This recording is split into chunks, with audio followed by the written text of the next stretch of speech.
Vidovdan na Kosovu ove godine su obeležili brojni incidenti. Na prelazu Merdare povređeno je 20 Srba i 32 policajca. U Prištini autobusi sa Srbima gađani su molotovljevim koktelima i kamenicama, a na Kazimestanu policija je ljudima skidala majice sa srpskim obeležjima i uhapsila norveškog novinara.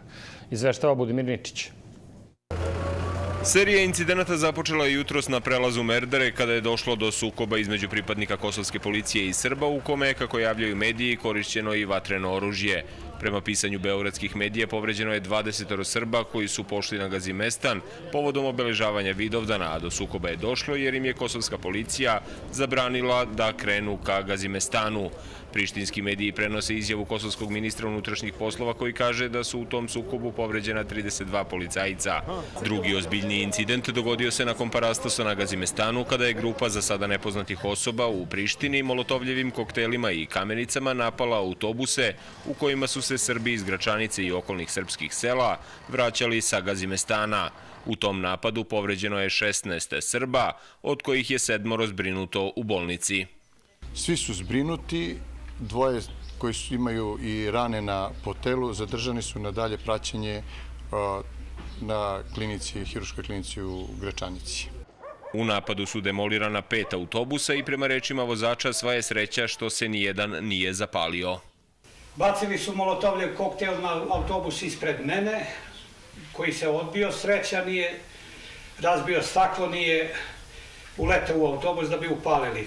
Mene su napali kamenicama, gdje vidite sami štetu na autobusu.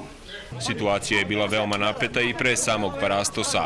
Umalo nije došlo do sukoba među pripadnicima kosovske policije iz srpske i albanske zajednice zbog brutalnog ponašanja albanskih policajaca koji su pretresali skoro sve Srbe koji su dolazili na Gazimestan i oduzimali im sva srpska obeležja, uključujući i majice sa spornim natpisima.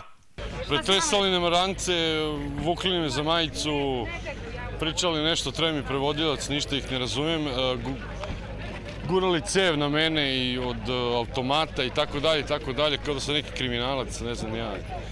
Šta da kažem? Ovoj deci su skidali majice i pretresali malo to, ali to je deo tog rituala, šta da radimo. U stvari to je naša sadašnjost.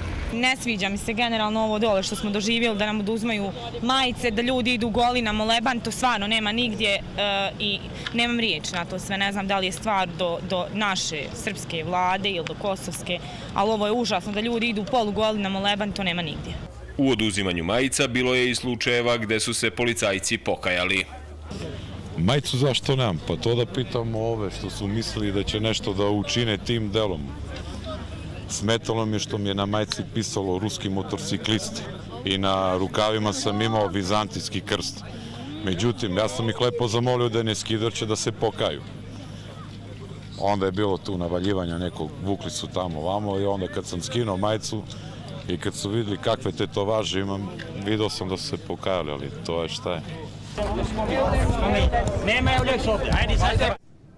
Na Gazimestanu patrijarh srpski Irinej služio je parastos kosovskim junacima stradalima u kosovskom boju. Na liturgiji u Gračanici patrijarh Irinej je rekao da Kosovo jeste i da će ostati sveta srpska zemlja. Još jednom Budimir Ničić.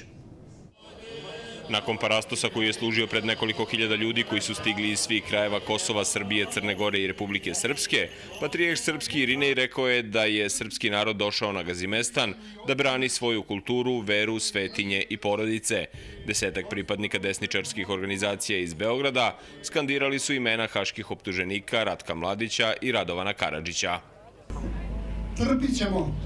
Bili su i oca naše, i dedova i pradedove naše, istrpili su to i dočekali trpljenjem slobodu. I mi ćemo trpiti. Nemojte ih izazivati. Budemo dostojanstveni.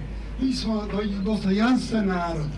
Pre parastosa patrijarh srpski Irinej služio je povodom Vidovdana svetu arhijerejsku liturgiju u manastiru Gračanica, gde je rekao da je Kosovo srpski Jerusalim. Došli smo svemu svome.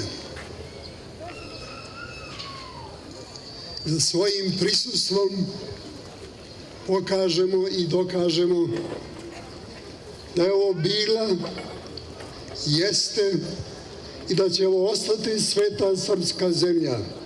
Na svetoj liturgiji nije bilo nikog od predstavnika vlasti u Beogradu, a liturgiji je prisustvovao i ruski ambasador u Srbiji Aleksandar Konuzin.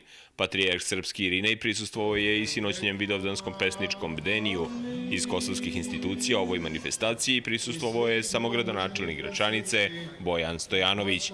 Za Glas Amerike iz Prištine, Budimir Ničić.